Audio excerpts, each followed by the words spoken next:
My name is Emily, and what I am about to share still feels like a scene from a movie I never wanted to star in. It was Christmas Eve. Snowflakes drifted lazily against the Boston night, and warm yellow light poured from the windows of my parents' suburban home.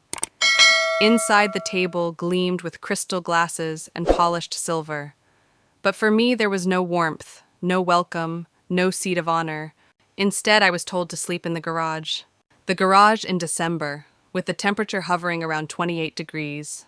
I sat silently as my mother explained, her tone bright, as though this humiliation was perfectly reasonable.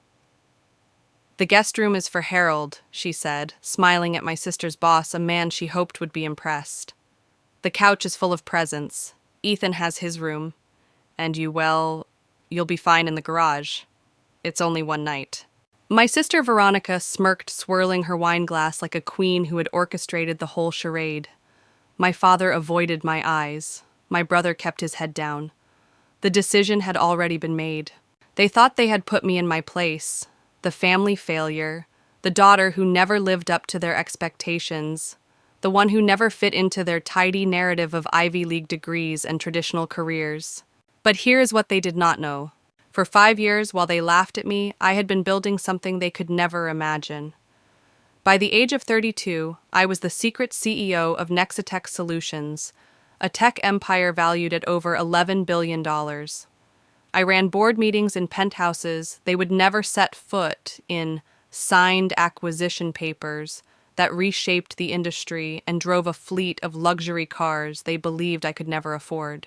And now, as I stood in that freezing garage, shivering under a sagging cot and a pile of mismatched blankets, I held the power to change everything. Because earlier that week, Nexitech had finalized its most daring move yet. We had acquired Apex Industries, the very company where my golden child sister, Veronica, built her career. I could still hear the sound of her laughter echoing through the walls. The same laugh that dismissed my ambitions when I dropped out of college. The same laugh that overshadowed my announcements with her promotions. The same laugh that mocked me as if success could only wear her face. I clenched my fists, the cold biting into my skin. For years I had hidden my identity, endured. Their scorn swallowed their words, but not tonight. Tonight would be different. Because in a few hours, the announcement would reach every executive at Apex, including Harold, the man sitting at my parents' table. His phone would buzz with the message that his company had been bought, and his new CEO was none other than the woman they had just exiled to the garage. Imagine their faces when the truth dropped. Imagine their pride crumbling into silence. I breathed in deeply, letting the frost fill my lungs. My time in the shadows was over. Before I take you deeper into this story, I want to pause for a moment. Tell me where you are watching from. And if stories about standing your ground resonate with you, make sure to subscribe so you do not miss what comes next. Because trust me, you will want to see how this night unfolded. I sat there on the edge of that cot, the metal frame squeaking beneath me, and felt the sting of betrayal sink deeper than the winter air. To them, I was disposable.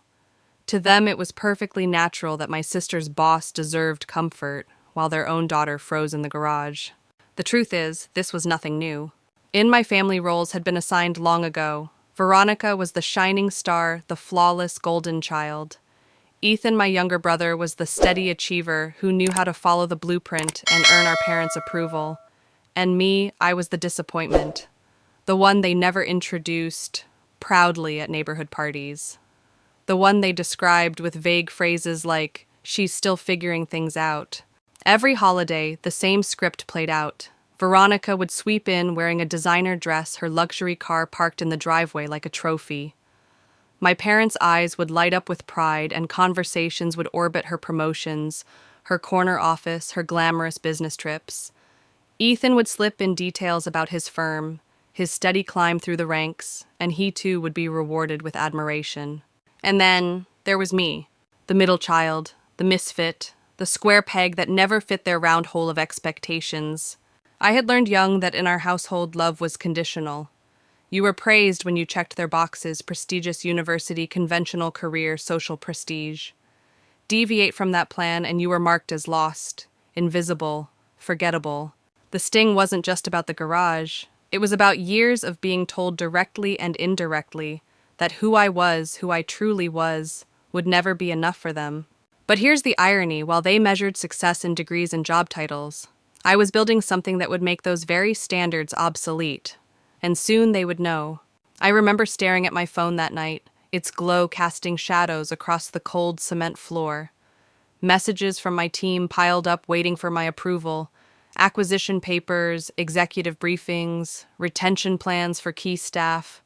My reality was boardrooms, billion-dollar negotiations, and international expansions.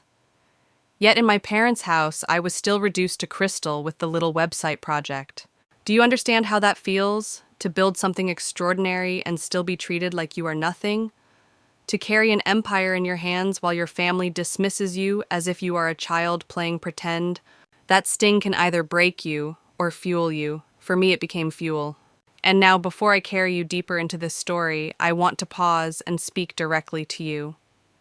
Where are you watching from right now? Drop it in the comments. And if you've ever been underestimated, if you've ever been told you weren't enough, hit that subscribe button. Join me, because this space is for people like us. People who know the fire of being overlooked and the power of proving everyone wrong. The thing is, I wasn't just surviving their neglect, I was quietly preparing to shatter it. 5 years ago, I made a decision that would shape everything that came after. I stopped begging for their approval. I stopped trying to prove myself at their table. Instead, I turned all my energy toward building something they could never deny. And now, with Apex Industries under my control, with my sister unknowingly working for me, I held the power to rewrite the script of our family dynamic forever. The garage might have been cold, but inside me, something had already caught fire. That night, while they laughed around their perfect dining table, I promised myself one thing. This would be the last Christmas they saw me as less. This would be the night everything changed. From the outside, our family looked perfect. Suburban home, white picket fence, children who all seemed destined for success. But peel back the surface and you would see the fractures, the sharp edges hidden beneath the polished image. I was different from the start. While other kids were outside playing tag, I was in my room dismantling old radios just to see how they worked. While my classmates spent hours on video games, I was learning the language behind the screen, teaching myself to code line by line. My parents didn't see genius, they saw wasted time. Colleges want well-rounded students, Crystal, my mother used to say, her voice full of disapproval. Not kids who sit in their room all day. In their eyes, Veronica was the model daughter, class president, prom queen. Every accolade that looked shiny on a resume, she claimed. Ethan followed the same pattern: finance major, steady career, the kind of son who never raised doubts. They glowed with parental pride whenever they spoke about them. But when it came to me, their voices would falter. Their smiles would stiffen. The warmth that flowed so freely toward my siblings never seemed to reach me. I remember in high school I started a coding club. Teachers praised my leadership. We even won a regional competition. I came home clutching that ribbon, eager to share. My father barely glanced up from his newspaper. My mother muttered something about Veronica's volleyball tournament being the bigger event that weekend. And just like that, my moment disappeared. That's what being the scapegoat feels like. You shine, but no one notices. You achieve, but no one applauds. It builds a quiet kind of rage inside you. And the comparisons never stopped. Every Thanksgiving, Veronica strutted in with a new story. How she closed a 7-figure deal, how her company trusted her with international accounts. My parents hung on every word, their pride like a spotlight that never once turned my way. Meanwhile, I was invisible. Or worse, I was the cautionary tale. Crystal is still figuring things out, my mother would say with a strained smile if neighbors asked. Still figuring things out.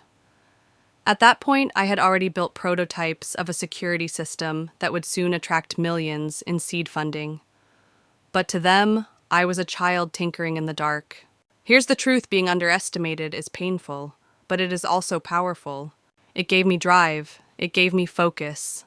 Every time they dismissed me, I buried myself deeper in my work. Every smirk from Veronica, every sigh from my father, every backhanded comment from my mother, it all became fuel. Have you ever felt that? Have you ever been in a room where everyone else was celebrated and you were left in the shadows? If you know that sting, share your story in the comments. I want to hear it, because these moments shape us in ways that no one else can see. The garage on Christmas Eve was not the first time they pushed me aside. It was just the most symbolic, the culmination of years of subtle cuts. They thought they were putting me in my place. What they didn't realize was that they were setting the stage for my reveal. Because while they dismissed me as a failure, I had already outgrown their approval. I was building something so much bigger than their narrow vision, and soon they would have no choice but to see me. College was supposed to be my redemption, at least that's what my parents believed. I had enrolled in business school not because I loved it, but because it was the closest thing to a compromise. They wanted structure, they wanted prestige, I wanted freedom, but even in that rigid world, my mind kept wandering toward innovation. By sophomore year, I was sketching out a security solution that could change the way companies protected their data. It was raw, experimental, but powerful. I poured every ounce of myself into it. Late nights, missed parties, endless trial and error. Then came the choice that split my life in two. Stay in school, collect the degree they craved, and remain the family disappointment. Or leap into the unknown and risk everything for an idea that could alter the industry. I chose the leap. When I told them, the room fell silent. My father's fork clattered against his plate. My mother's lips pressed into a thin line. And Veronica. She just smirked like she'd been waiting for this proof of my failure all along. "You are throwing your life away," my father declared, his voice sharp enough to cut. "We did not raise you to be a quitter." My mother's words followed like daggers.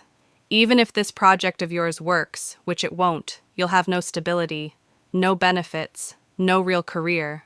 And then Veronica added the sentence that burned into my memory. "Not everyone is cut out for success, Mom. Some people need to learn the hard way."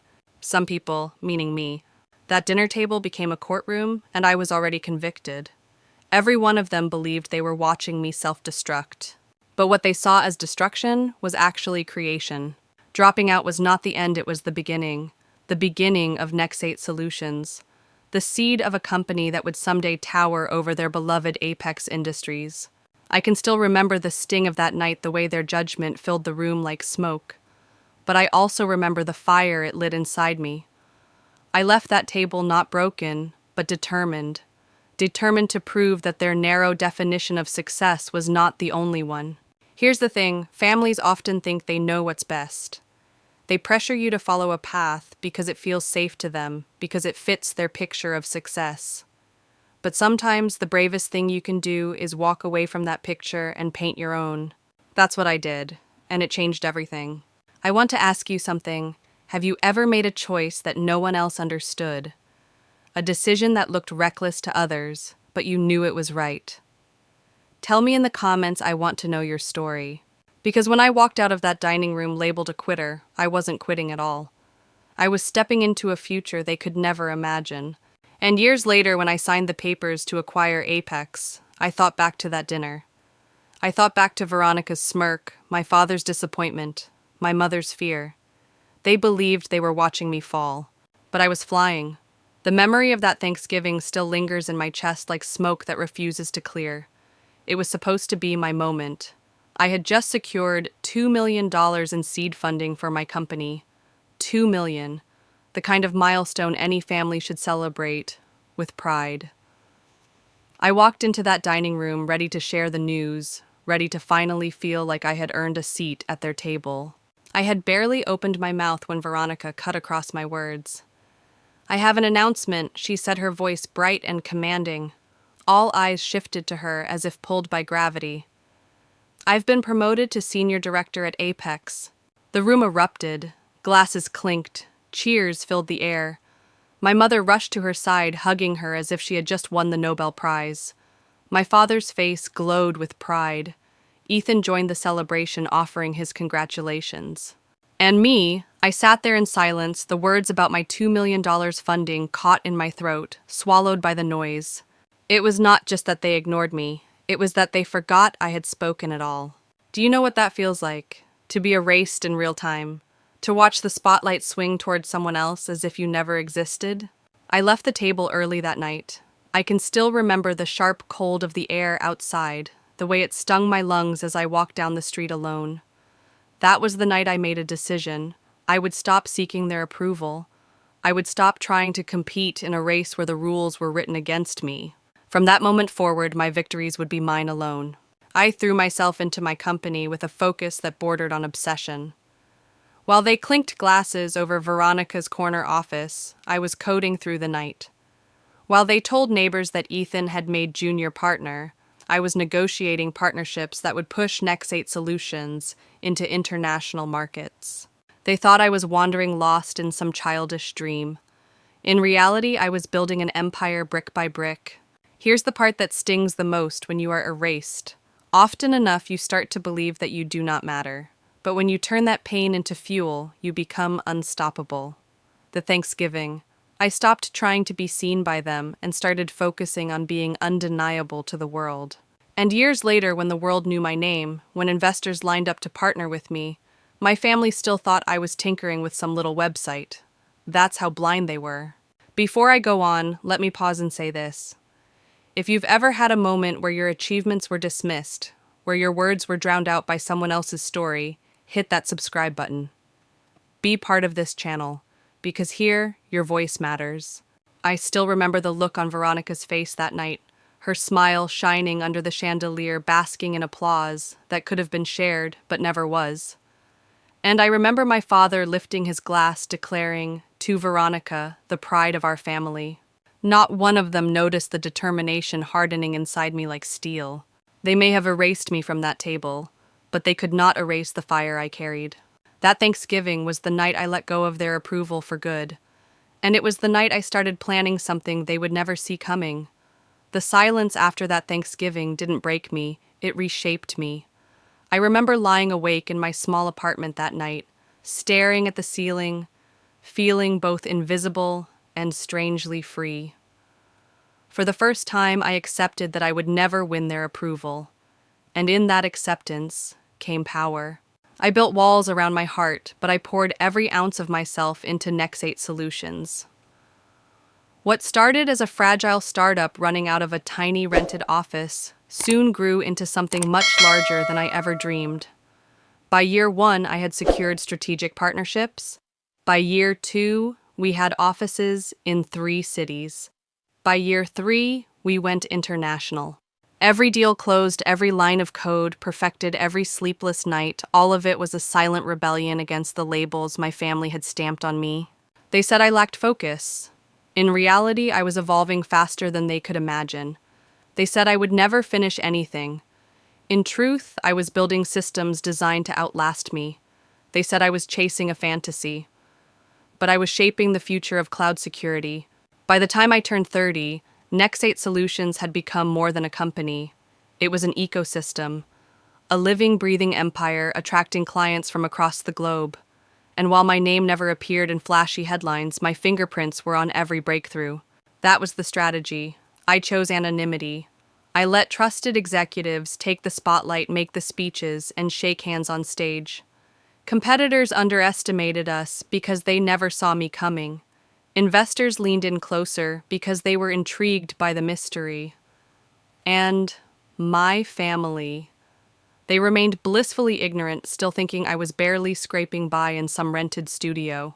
The double life was exhausting. I drove my 10-year-old Honda Civic to family gatherings, while my garage at home housed a fleet of luxury cars. I listened as my father asked when I would get a real job the same week I closed a deal worth billions. I smiled politely when my mother suggested I apply for an entry-level position at Apex, while knowing that one day Apex would belong to me. The deception was painful, but it was also armor. As long as they underestimated me, I was free to move in silence.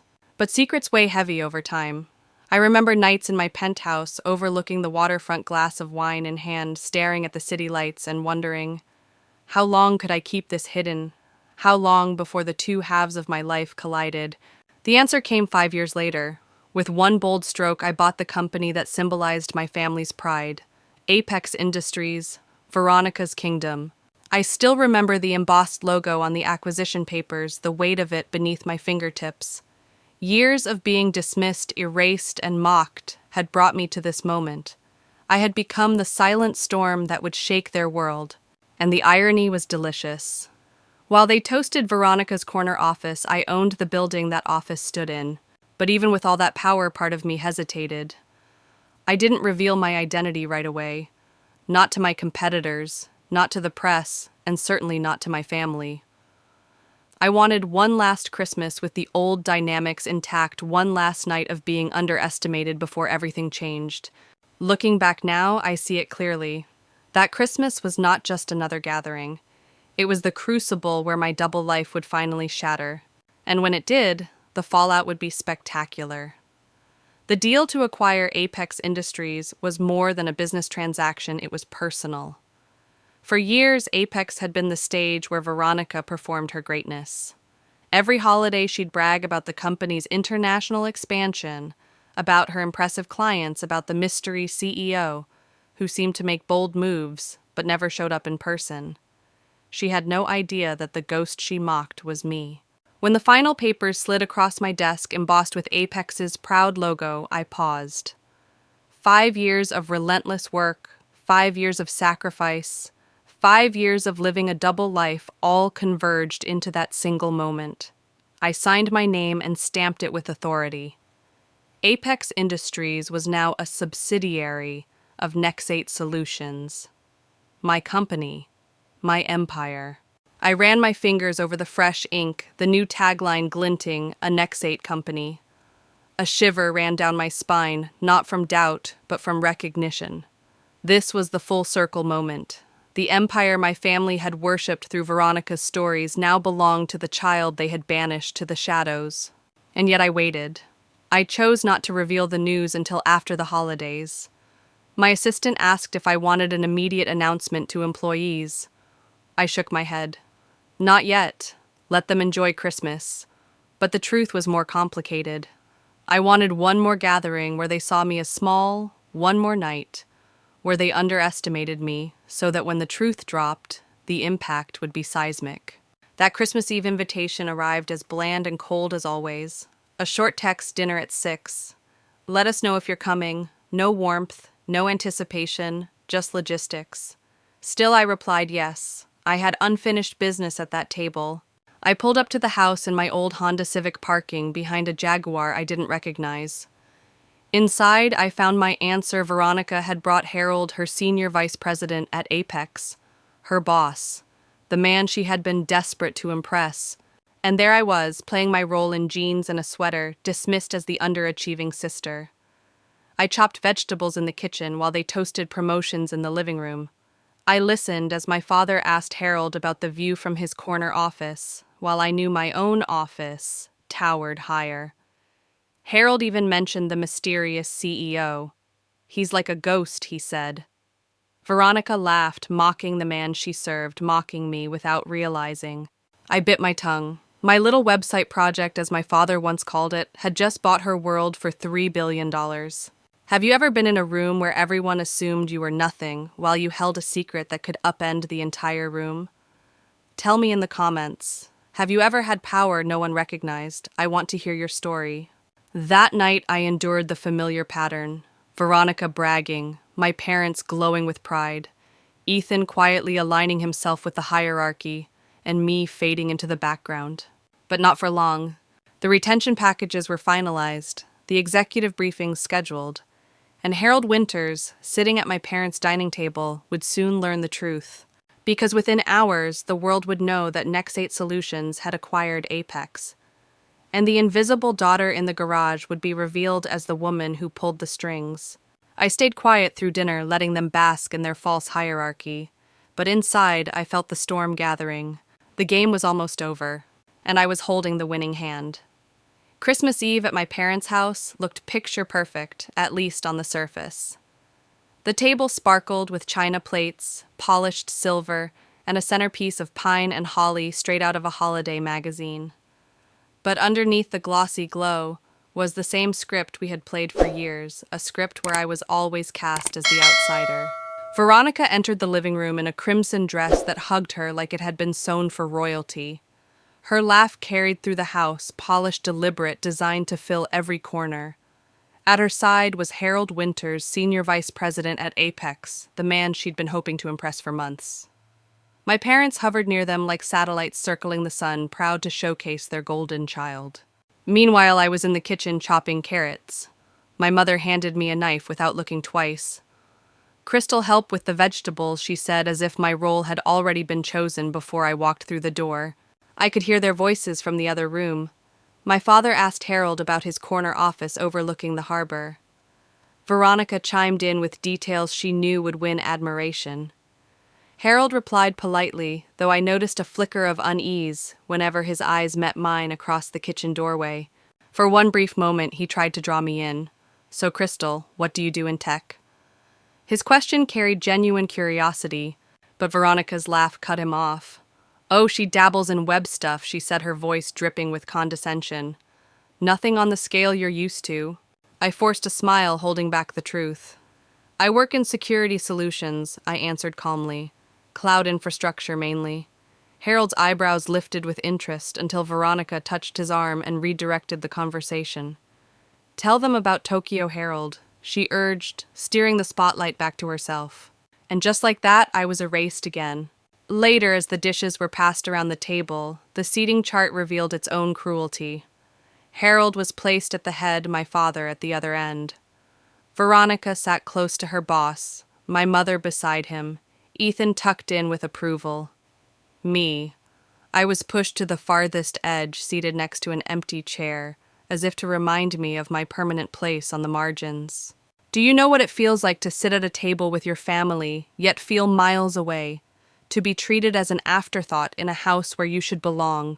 If you've ever been sidelined at your own family's table, tell me in the comments. I want to know because too many of us have felt that invisible cut. I kept my head down, but inside the fire grew hotter. Each word, each smirk, each dismissal stacked like kindling waiting for the spark. And it was coming. Because while Veronica paraded her success and my parents glowed with pride, I knew something they didn't. Harold's phone would soon buzz with an email that would shake him to his core. The hierarchy they clung to so tightly was already crumbling beneath their feet. Still, I played my part that evening, the quiet sister, the one who fetched dishes, chopped vegetables, and nodded politely when addressed. But in my silence, I held a secret larger than the entire house around us. That Christmas Eve, they thought they had placed me at the far edge of the table. In reality, I was already at the head, only they didn't know it yet. The night wasn't over, the cruelty had not yet peaked. And when it did, they would send me somewhere far colder than the edge of the dining room. They would send me to the garage. The laughter from the dining room faded into a hush as I slipped down the hallway. I hadn't meant to eavesdrop, but their voices carried clearly through the thin door of the guest room. "Harold will sleep here, of course," my mother said, her tone filled with eager hospitality. "Your father and I will be in our room. Ethan's already settled in his." "And what about Crystal?" Veronica asked, her words casual, but laced with amusement, as though the answer would be obvious. There was a pause. Then my mother replied, "The couch is too short and we've stacked presents there. The garage will work. It's only one night." Veronica laughed, sharp and satisfied. "Perfect. The garage suits her. She's used to roughing it with that little startup life." The words sliced through me. I stood frozen in the hallway, the world tilting beneath my feet.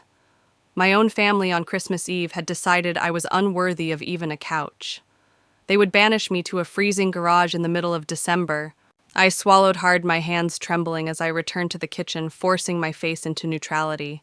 Inside I was raging, but I didn't speak, not yet. Dinner carried on in its usual fashion, Veronica's endless stories, my parents' nods of approval, Ethan's careful silence. My chair at the far end felt more like exile than ever. But the real exile waited in the garage.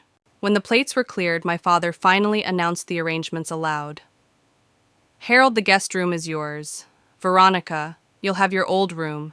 Ethan's already settled in his. And Crystal." His eyes flicked to me with forced cheer. "We've set up the garage with a cot and plenty of blankets." The air seemed to freeze around me. Veronica smirked behind her glass of wine. Ethan stared at his plate. Harold shifted uncomfortably, his brow furrowed. "The garage isn't heated," I said flatly. "You can take one of the space heaters," my father replied quickly, as if that solved everything. "It won't be that bad." Harold spoke up, his voice uncertain. "But it's freezing outside. Surely there's another option." Crystal doesn't mind, Veronica interrupted smoothly. She's always been the adventurous one, haven't you, sis? Her tone was dripping with sarcasm. I clenched my jaw. They thought they had humiliated me, stripped me of dignity. What they didn't realize was that this act of cruelty had lit the final fuse. Later, my mother led me to the garage. It was cluttered with boxes, old exercise gear, and half-forgotten decorations. In the middle sat a sagging cot covered with mismatched blankets. A space heater from the 90s hummed weakly in the corner. The thermometer read 28 degrees. It's just one night, she said, avoiding my eyes. You're always on that laptop anyway. You probably won't notice. Then she shut the door, leaving me in the cold. I sat on the cot, breath clouding in the air, and pulled out my laptop. A message from my CFO waited on the screen. Finalize the retention packages for key executives, Harold Winters included. A slow smile spread across my face. Harold, sitting warm inside, had no idea that his future already rested in my hands. The woman his company ignored, the sister his colleague mocked, was the CEO shaping his tomorrow. And that's when the idea formed. Why wait until morning? Why wait for the official announcement? I could take control of the narrative tonight. But before I tell you what happened next, I want you to pause with me. What would you do in my place if the family that dismissed you for years exiled you to a freezing garage while you secretly held the power to turn their world upside down? Would you reveal the truth then and there? Or would you wait? Comment below, because this is where the story turns. The cold bit at my skin, but inside I burned. The exile to the garage wasn't the end of the story. It was the spark that set everything in motion. The garage hummed with the weak rattle of the old space heater, but it barely touched the chill. My breath curled into fog each time I exhaled. I wrapped a blanket tighter around my shoulders, the scratchy fabric doing little to soften the sting of humiliation. I opened my laptop. The glow of the screen filled the dim space, casting long shadows over the cluttered boxes stacked against the wall. At the top of my inbox, one message waited. Final details of the Apex acquisition, ready for your approval. For a long moment, I stared at those words. The irony was almost unbearable. In this cold garage, treated as nothing, I was also holding the future of Apex Industries, the company my family worshipped through Veronica, right in my hands. I clicked the message. Line by line, the briefing unfolded: executive retention packages, restructuring phases, integration plans. My eyes landed on Harold Winters' name.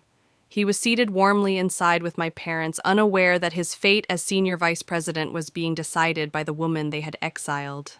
My phone buzzed with another message, this time from my assistant. We can move up the timeline. Send the executive briefing tonight if you approve. All Apex department heads will receive it immediately. I checked the time, 8:30 in the evening, Christmas Eve. If I said yes, Harold's phone would start buzzing before dessert. His shock would be impossible to hide. And my family, the ones who cast me out to this garage, would finally see who I was. I hesitated. 5 years of silence. 5 years of swallowing their insults, hiding my victories, playing small. Was I ready to break it all open tonight? Before I could answer, the garage door creaked. Harold stepped in looking sheepish. Sorry to intrude, he said. I just wanted to check if you were okay out here. It's really cold. Before I could reply, his phone buzzed, then buzzed again, then again. He frowned, pulling it from his pocket. That's strange. Urgent messages. On Christmas Eve. He tapped the screen. His expression shifted from curiosity to disbelief. This says Apex has been acquired by Nex8 Solutions, effective immediately. His voice shook. But that's impossible. We would have known. His phone rang. He answered automatically. Harold Winters. Yes, I just saw the emails. No, I had no idea. The CEO wants to speak with me now, on Christmas Eve. Slowly his eyes lifted to me. For the first time, he looked at me differently. Wait. His voice trailed off. Recognition dawned. She's right here. I extended my hand for the phone. May I? He passed it to me, his hand trembling. I pressed it to my ear. James, I said, my voice steady, the voice my family had never heard. Yes, I'm with Harold now. Move the timeline up. Proceed with the executive announcement tonight. We'll address the full staff tomorrow morning. There was a pause on the other end. Tonight. But ma'am, it's Christmas Eve. I'm aware of the date, I replied, my tone firm. Proceed immediately. When I handed the phone back, Harold could barely speak. "You're the CEO," he whispered. "You bought Apex." "Yes," I said, closing my laptop. "I did." The irony was suffocating. I was sleeping in a garage on Christmas Eve, yet I was the owner of the empire they celebrated. Before I continue, I want to ask you something. If you had held a secret this big, if you had the chance to drop the truth in front of those who doubted you, would you do it? Or would you wait until the morning comment below? I want to know what you would choose. The choice had been made for me. The announcement was live. Harold knew. Soon so would Veronica and the rest of my family. The garage, once a place of exile, had just become the stage for my revelation. The door to the garage swung open again and Veronica appeared. Her phone was clutched in her hand, her face pale. "Harold, did you get the emails?" she asked, her voice trembling. "They're saying Apex has been acquired by—" Her words stopped as her eyes found Harold's expression. Then she turned and saw me. I closed my laptop slowly, letting the silence stretch. "What's going on?" she demanded. "Perhaps we should talk inside," I said, rising from the cot. "It's too cold out here." Harold followed without a word. Veronica trailed behind, confusion and dread chasing her every step. When we entered the warm kitchen, my parents were cleaning dishes, Ethan stacking leftovers in containers. None of them looked up at first. "There's been a change of plans," I said, my voice calm but sharper than they'd ever heard. Something in my tone made my mother pause, dishcloth still in hand. My father looked over, frowning. Ethan froze mid-motion. Veronica's eyes darted between me and Harold, searching for a foothold. "What is wrong?" my father asked, unease creeping into his voice. Harold's phone buzzed again. He put it on speaker without thinking. A voice filled the kitchen. "Harold, it's Greg from Finance. Have you seen the announcement Nexate Solutions has acquired us? The CEO is working undercover, rumor is she's been here all along. Do you know anything?" 5 pairs of eyes turned toward me. I stepped forward, my heartbeat steady. "Yes, I know something." Veronica's laugh cracked the silence. "No, that's impossible. Nexate is worth billions. You dropped out of college." My father's face went ashen. "You've been tinkering with some little project. That's not the same thing." "That little project," I interrupted, my voice cutting through the room, "was Nexate Solutions. I founded it. I built it. And as of last week, I own Apex Industries." The words landed like an earthquake. My mother's dishcloth slipped from her hand, falling to the floor. Ethan's mouth opened, but no sound came. Veronica shook her head, eyes wide, clinging to denial. "You're lying," she whispered. "This is some kind of joke."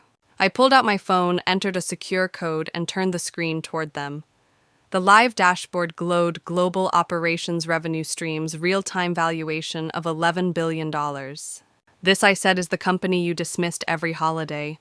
This is the work you laughed at, and it is bigger than all of you ever imagined." Silence pressed against the walls. For years, I had been the family disappointment, the shadow in the corner. Now, I was the storm breaking open the night. Have you ever seen disbelief turn to fear right before your eyes? That was the look on Veronica's face. That was the soundless gasp from my father's throat. That was the way my mother sank into a chair, as though the weight of her choices had finally caught up with her. For the first time, the power dynamic had shifted. I was no longer the forgotten daughter. I was the one holding the empire. And this was only the beginning of what they were about to learn. The silence in the kitchen was unbearable. For years, I had dreamed of this moment, imagined how it would feel to finally turn their condescension into shock. And here it was. My family stared at me as if I were a stranger who had broken into their home. Veronica was the first to recover, her laugh brittle and forced. "This is insane. You can't expect us to believe you're the mysterious CEO of Nexate. You've been hiding in some tiny apartment living paycheck to paycheck. That's who you are." I stepped closer, holding her gaze. "That's who you decided I was. But it was never the truth." My father cleared his throat, his voice faltering. "Crystal, if this is true, why didn't you tell us? Why hide it?" Why my voice rose sharper than I intended. Because every time I tried to share something, you silenced me. Every time I fought for your attention, you dismissed me. When I announced funding, you toasted Veronica. When I built prototypes, you told me I lacked focus.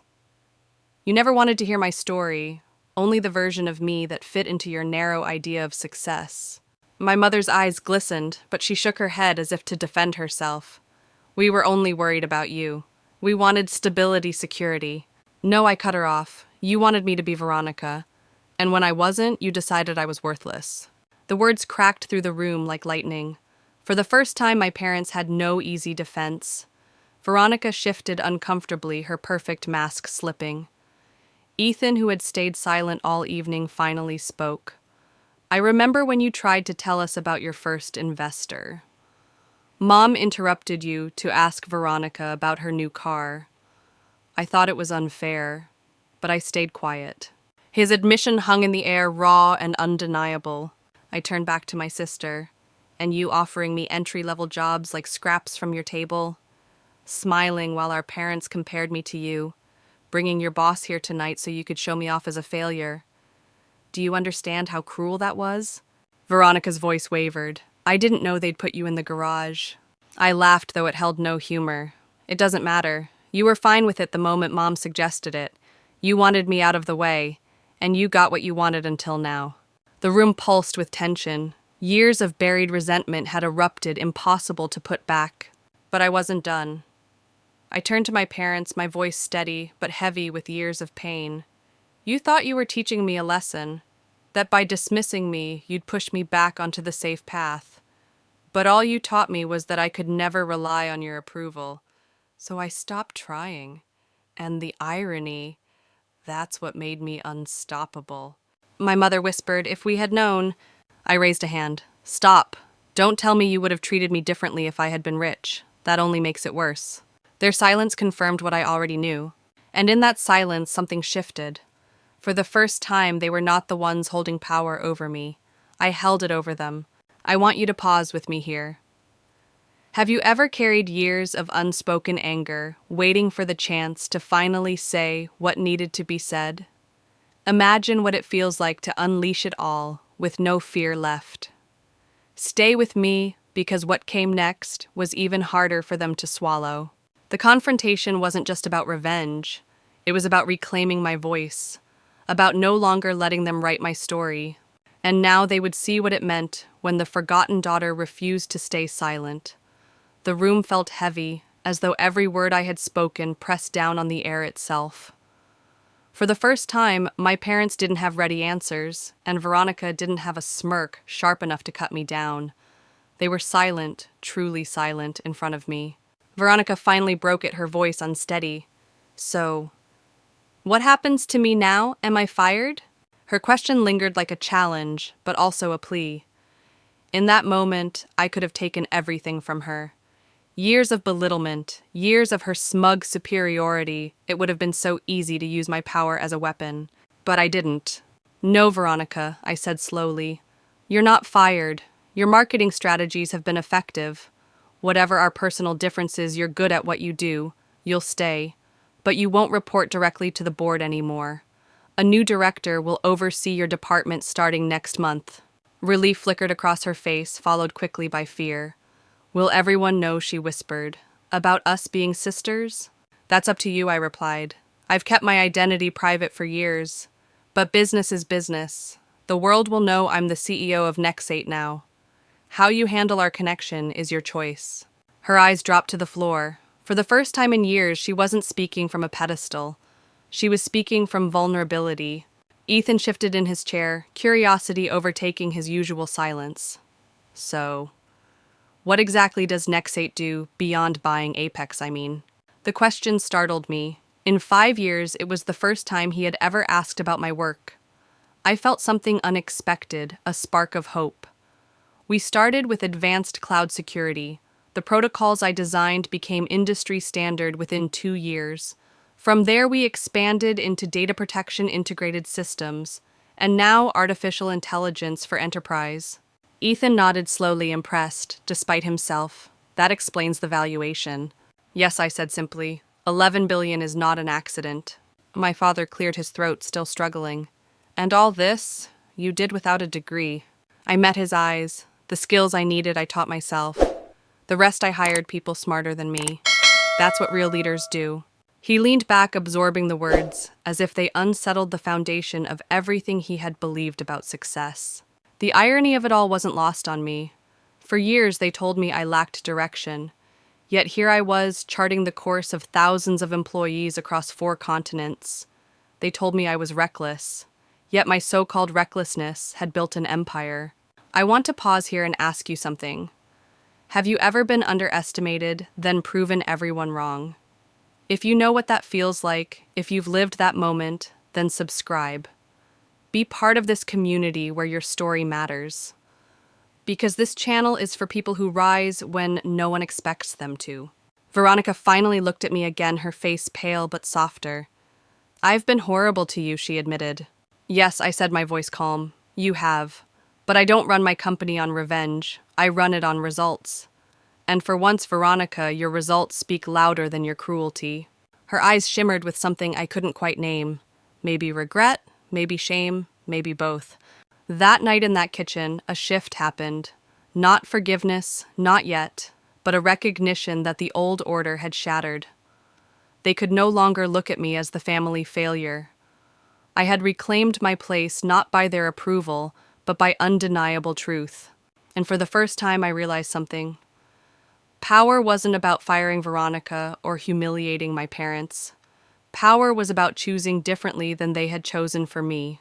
It was about rewriting the story on my own terms. Christmas morning arrived with a quiet snow settling over the neighborhood. The usual bustle of our family's morning routine felt different this year, heavier with anticipation, and lightened by a subtle tension. I awoke in the garage, my belongings packed from the night before, but for the first time I didn't feel anger. I felt focus. I had calls to make announcements to confirm, and the knowledge that my family was about to see everything unfold.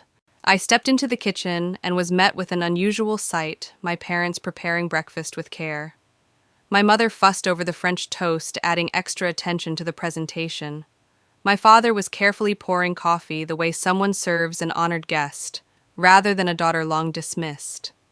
Ethan moved around with a quiet curiosity, and Veronica's expression was a mixture of anxiety and wonder. I decided it was time for a gesture, something more personal than words or power. I had brought gifts for each of them, elegantly wrapped, carefully chosen months in advance, meant to reflect that I had been paying attention to their lives despite years of neglect. For my father, a rare first edition of his favorite economics book, signed by the author. For my mother, a handcrafted jewelry box containing a necklace she had admired years ago. For Ethan, a high-end watch he had coveted but would never buy himself. And for Veronica, a leather portfolio embossed with her initials filled with stationery she had raved about during a Tokyo business trip. As each gift was unwrapped, the room transformed. Shock rippled across their faces, disbelief mingling with a dawning understanding. My mother's eyes widened at the necklace. "How did you know about this?" she asked, voice trembling. "I listen," I said simply. "I've always paid attention." Even my father, typically stoic, appeared, moved as he examined the first edition. "This must have been impossible to find," he said softly. "Not impossible," I replied, "just required persistence." Veronica's fingers traced the embossed leather of her portfolio. She looked up at me, her expression softening, recognizing for the first time that the sister she had dismissed and mocked had been observing her all along. The power dynamic shifted subtly, without confrontation, without humiliation, just recognition. Then my mother disappeared briefly into her bedroom, returning with a small, hastily wrapped package. Inside was a magazine article about Nexitech's rise, a piece that had sat ignored on their coffee table for months. "We thought maybe you could sign this," she said, offering the first acknowledgement of my professional identity they had ever given me. The morning continued with tentative conversations, questions about my company, my work, and our future. For the first time, they were genuinely curious, not condescending. Ethan asked thoughtful questions about strategy. Veronica, reassured about her position, began to engage with authentic interest. My parents listened, truly listened, and in the corner of my mind I reflected on the garage. The place that had represented rejection and humiliation now became a distant memory. The cold cot, the space heater, the cluttered corners, they were symbols of a past transformed. One day my father said we might even convert it into a home office for visits heated and comfortable, a monument to both exclusion and acceptance. By the end of the morning, something subtle had shifted. The old hierarchies had been replaced by recognition, respect, and the beginning of reconciliation. We were still a fractured family, but for the first time, we saw each other clearly. Not perfectly, not without pain, but authentically. And for me, that morning became a turning point. My family had finally acknowledged my worth, not through fear, not through comparison, but through understanding, however tentative. The garage of my exile had become a symbol of change. By the afternoon, the house had settled into an unusual quiet. The Christmas tree sparkled in the corner ornaments, reflecting the soft winter sunlight that filtered through the windows. There was a strange sense of anticipation, a pause in the usual rhythm of our family gatherings. Everyone was still processing the revelation from the night before. I could feel it, the air itself held a tension that had never existed in our home before. Veronica sat on the love seat, her posture tense, but her gaze directed toward me with curiosity instead of derision. Ethan lingered near the kitchen counter, laptop in hand, clearly hoping to absorb any lessons he could from my decisions. My parents moved with a hesitant reverence, as though stepping carefully around fragile history. The old patterns of condescension, comparison, and dismissal had been disrupted, and the consequences were palpable. I decided it was time to address the elephant in the room. "I want to speak honestly." I began, my voice calm but commanding. The past years, the way we interacted there, were mistakes on all sides. Misunderstandings, assumptions. But I think it's time we start from a place of clarity, even if it's uncomfortable. My mother's eyes welled up, my father leaned forward as if seeking reassurance, and Veronica's expression shifted from guarded to reflective. Even Ethan, who rarely voiced strong opinions, watched me intently. "I am the CEO of Nexitech Solutions." I continued, the words deliberate, ensuring each syllable carried their weight. "As of last week, Nexitech acquired Apex Industries. I've been running this company for years, building it from the ground up, and I've kept it hidden from you, not because I wanted to deceive, but because I needed to protect the work and the people who believed in my vision." The room went silent. Veronica's mouth opened, then closed. My father's eyebrows shot up. My mother's hands clutched at the counter, trembling. Ethan's laptop lay forgotten as he processed the scope of what I had just said. "You thought I was failing," I said, directing my gaze at my parents. "You measured my worth by your idea of success, and when I didn't meet it, you dismissed me. But now you see the reality." My parents remained quiet, perhaps for the first time in decades, truly listening. Veronica's eyes glistened with something unspoken, shock, awe, and perhaps a measure of humility. "I am not here to punish anyone," I continued. "I am here to set boundaries and ensure respect. Veronica, your work is valuable. Your skills are undeniable. You will continue in your role, but you will report to the appropriate director.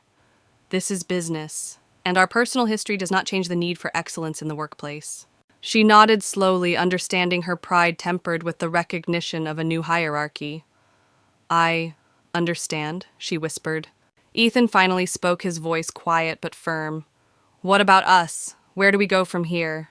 I smiled faintly. "We start again. We acknowledge the past, yes, but we do not let it dictate our future. Respect, honesty, and accountability will guide us from here." My mother, still trembling, managed to speak. "Crystal, we never realized. We didn't know what you were building. We were blind." "No," I said gently. "You believed in a version of me that never existed. That's what needed to change." The room relaxed, the tension melting slowly as the weight of truth settled in. My family, for the first time in years, saw me clearly. Not as the disappointment, not as the invisible middle child, but as a woman who had built an empire, who had endured neglect, and who had emerged with integrity and power. And as the evening progressed, a new rhythm emerged. Conversations were cautious at first, but genuine. Questions about Nexitech's growth, about strategy, and about the acquisition were asked with interest rather than dismissal. Even Veronica began sharing insights from Apex that invited my perspective, bridging our professional worlds.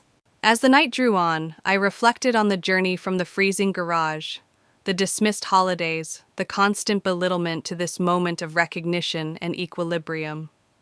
The garage that had symbolized rejection now existed in my memory as a monument to endurance, transformation, and the reclamation of power.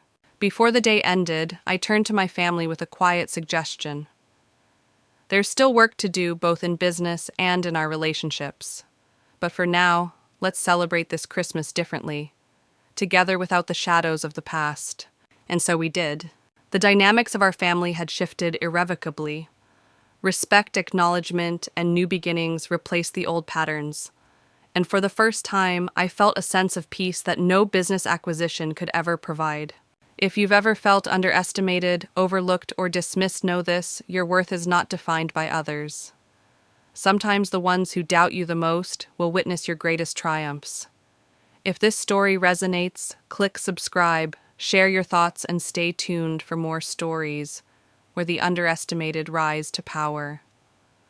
The snow outside had begun to melt under the weak winter sun, but inside the warmth between us felt entirely new. The past, the dismissals, the smirks, the cold garage had not vanished, but it no longer held power over me. I had reclaimed my voice, my identity, and my life. For the first time, I could experience my family without the weight of expectation pressing on my shoulders. We gathered quietly around the kitchen table, the Christmas tree casting soft shadows over familiar faces that now seemed strange, yet comforting. My parents, Veronica and Ethan, had seen me as I truly was. Not just the CEO of Nexitech Solutions, but a daughter, a sister, a sibling who had endured years of underestimation and emerged whole.